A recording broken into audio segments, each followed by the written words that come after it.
இயக்குனர் மாஸ் மோகன் அவர்களை மேடைக்கு அழைக்கிறோம்.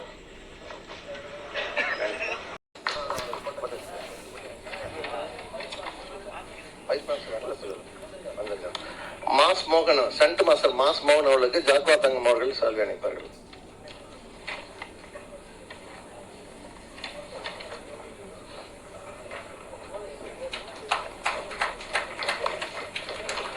இந்த படத்தின் தயாரிப்பு நிர்வாகி குட்டி கிருஷ்ணன் அவர்களுக்கு செல்வமணி சார் அவர்கள் சால்வை அணிப்பார்கள்.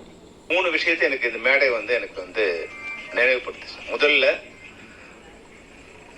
ஒரு 4-5 வருஷம் கழிச்சு ஒரு குடும்பமா அரங்கேறியது இந்த திரைப்படம் தான் நினைக்கிறேன். முதல்ல அதை அனைத்து ஹீரோ ஹீரோயின் மட்டும் இல்லாம சின்ன கலைஞர்கள் மட்டும் இல்லாம டைரக்டர், ப்ரொடியூசரு, எடிட்டர்கள், dance master, fight master, production manager, சின்ன சின்ன நடிகர்கள் எல்லாரையும் மேடை ஏற்றி எங்களுடைய பங்கு இவங்கெல்லாம் என்னுடைய குடும்ப உறுப்பினர்கள் அப்படின்னு சொன்னது அந்த தயாரிப்பாளருக்கு என்னுடைய நன்றி சார். முதல்ல நீங்க எல்லாரையும் பெருமைப்படுத்தினீங்க.